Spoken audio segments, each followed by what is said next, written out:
माता पिता गुरुदेव की, सर्वे संतों की, सनातन धर्म की, कान्या गांव की जय।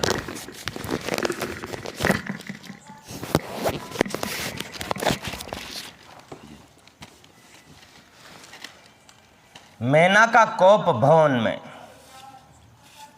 प्रवेश। भगवान शिव का हिमवान के पास सप्त ऋषियों को भेजना तथा हिमवान द्वारा उनका सत्कार। सप्त ऋषियों तथा अर्धदंतिका और महर्षि विशिष्ट का और मैना हिमवान को समझाकर पार्वती विवाह भगवान शिव के साथ कराने के लिए कहना।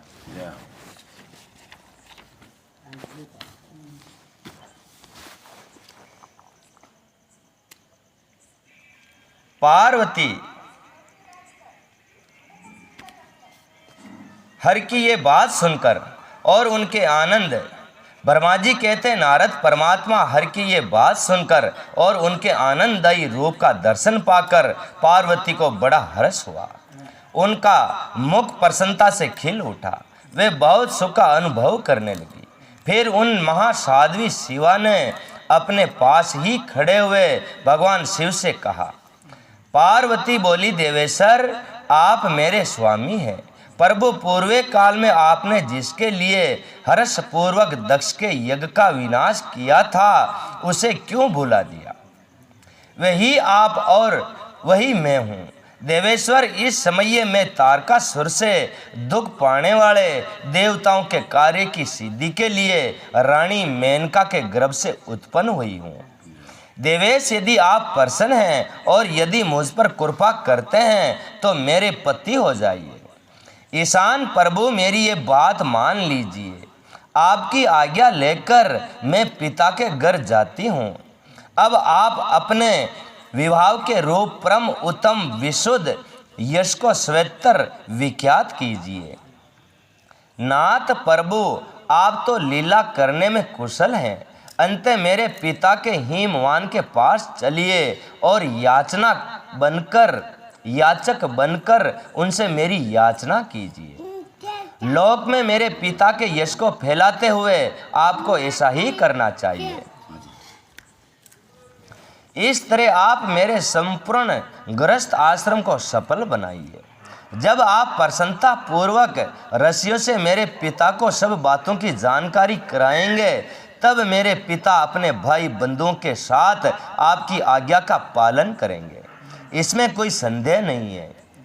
जब मैं पहले प्रजापति दक्ष की कन्या थी और मेरे पिता ने आपके हाथ में मेरा हाथ दिया उस समय आपने शास्त्रों युक्त विधि से विवाह का कार्य पूरा नहीं किया। मेरे पिता दक्ष ने ग्रहों की पूजा नहीं की। अंत उस विवाह में उग्र पूजन विषय की बड़ी भारी त्रुटि रह गई। इसलिए प्रभु महादेव अब की बार देवताओं के कार्य की सिद्धि के लिए आप शास्त्रों के विधि से विवाह कार्य संपादन करें। फैल के क्यों फैल के तो आचा बामणा ने बुलाया कि ताजा ने दक्ष की पुत्री ने जी आचा बामणा ने बुलार घनी कमी राख दी थी कि वहाँ मैंने ग्रह नक्षत्र की जो आपनो ब्याह उतरा दिन न चालियो और आपने छोर छोरी भी नहीं आके। अब अपन आचो देवता की रीति रिवाजो अपन ब्याह करनो। जो माँ के घर जाओ और मारा काका जी को मने वरी मांगो मारी हगई पानडो करो और फचे मने पढ़नो के। विवाह की जैसी रीति है उसका पालन आपको अवश्य करना चाहिए। पिता हिमवान को ये अच्छी तरह ज्ञात हो जाना चाहिए कि मेरी पुत्री के शुभ कारक तपस्या की है। पार्वती ऐसी बात सुनकर भगवान सदाशिव बड़े प्रसन्न हुए और उनसे हंसते हुए प्रेम पूर्वक बोले। शिव ने कहा, देवी महेश्वरी मेरी ये उत्तम बात सुनो। ये उचित मंगल कारक और निर्दोष है। इसे सुनकर वैसा ही करो। वरान्य वर्मा आदि जितने भी प्राणी हैं वे सब अनित्य हैं। भामनी ये सब जो कुछ दिखाई देता है इसे नश्वर समझो। मैं निर्गुण परमात्मा ही गुणों से युक्त हो एक से अनेक हो गया हूँ। जो अपने प्रकाश से प्रकाशित होता है वही परमात्मा, मैं दूसरों के प्रकाश से प्रकाशित होने वाला हो गया हूँ।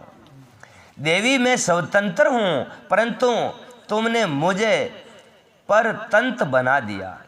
समस्त कर्मों को करने वाली प्रकृति एवं महामाया तुम ही हो। ये संपूर्ण जगत माया में ही रचा गया है।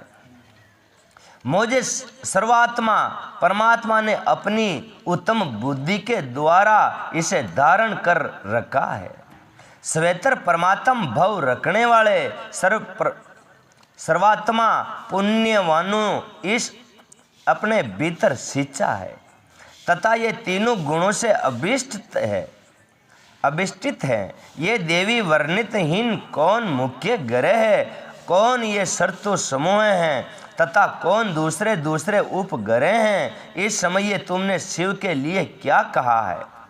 जिस कर्तव्य का विधान किया है, गुण और कार्य से भेद हम दोनों ने इस जगत में भक्त वत्सलता के कारण भक्तों को सुख देने के हेतु अवतार ग्रहण किया है।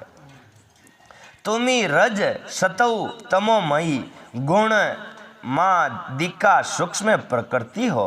सदा व्यापार कुशल सर्वगुणा और निर्गुणा भी हो।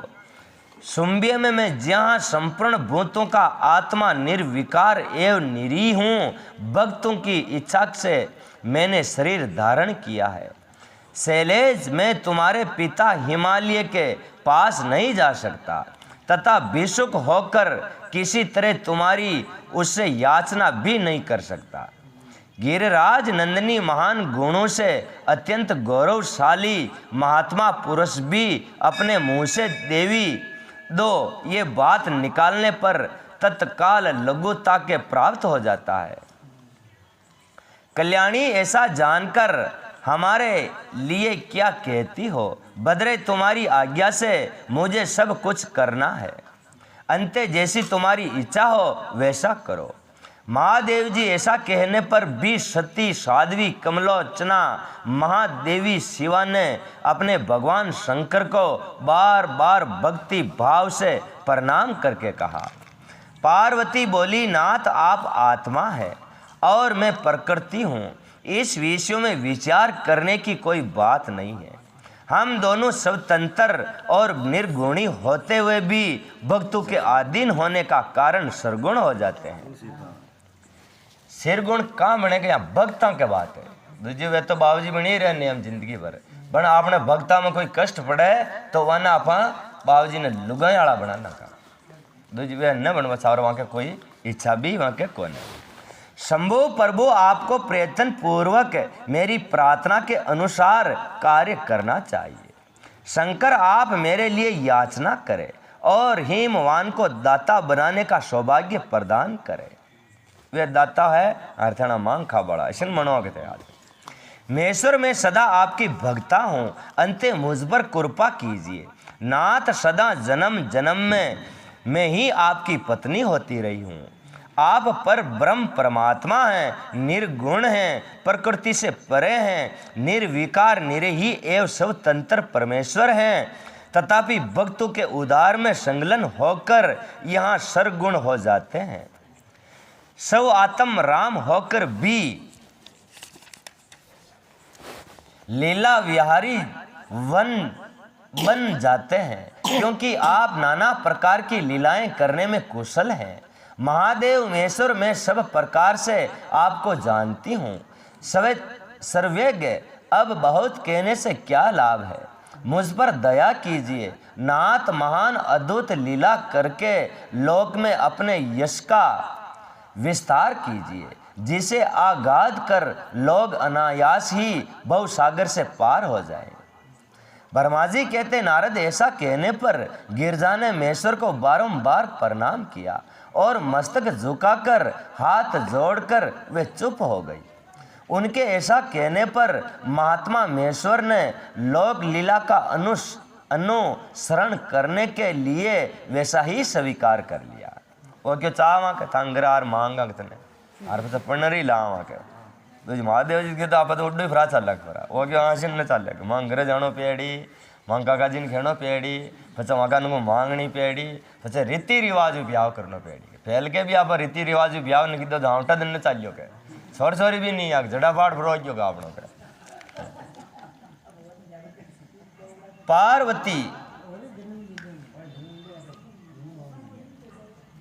पार्वती जो कुछ कहा था उसी को प्रसन्नता पूर्वक करने के लिए उगत होकर वे हंसने लगे। तदंतर हर्ष से भरे हुए शंभु अंतर ध्यान हो गए, कैलाश को चले गए। उस समय काली के वीरे से उनका चित्त उन्हीं की ओर खींच गया था। कैलाश पर जाकर परमानंद में निमग्न हुए महेश्वर ने अपने नंदी आदि गणों से वे सारा वृतांत कह सुनाया। वो क्यों आपने हकी करवा जा रही है कब्बर। हाँ, वे भैरव आदि सभी गण भी वे सब समाचार सुनकर अत्यंत सुखी हो गए और महान उत्सव करने लगे। नारद उस समय वहाँ महान मंगल होने लगा, सबके सब दुख नष्ट हो गए तथा रुद्रदेव को भी पूर्ण आनंद प्राप्त हुआ। पार्वती पिता के घर सत्कार, महादेव जी की नट लीला का चमत्कार, उनका मैना आदि से पार्वती को मांगना और माता पिता के इनकार करने पर अंतर ध्यान हो जाना। अवजार्या दत्ता गाबा नुआ फेर हगई करवा। ब्रह्मा जी कहते नारद भगवान शंकर के अपने शतान को चले जाने पर सखियों सहित पार्वती भी अपने रूप को सफल करके महादेव जी का नाम लेती हुई पिताजी के घर चली गई। पार्वती का आगमन सुनकर मैना ध्यान खींच पंचवड़ में पड़ा रहो नहीं ध्यान लगे आरूढ़ हो हर्ष से विलय होकर उनकी अगवानी के लिए चले। पुरोहित पूर्ववासी अनेकों ने सखियों तथा अन्य संबंधी भी आ पहुंचे।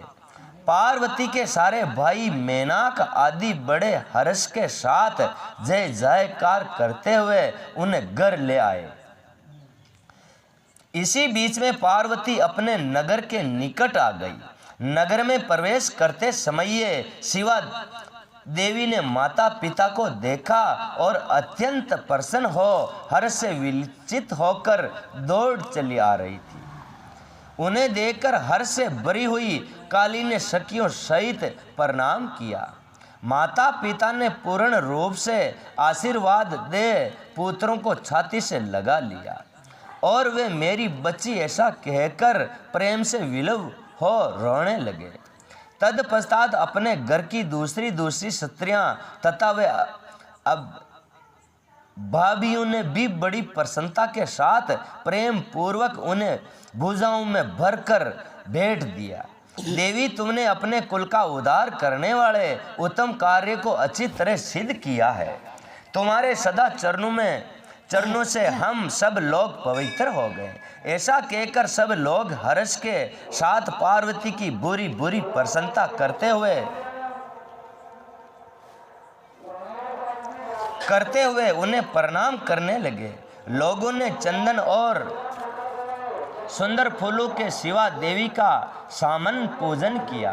उस अवसर पर विमान पर बैठे हुए देवताओं ने पार्वती को नमस्कार करके उन पर फूलों की वर्षा करते हुए समुति और नारद उस समय तुम्हें भी हक सुंदर रथ पर बिठाकर ब्रह्मांड आदि सब लोग नगर ले गए।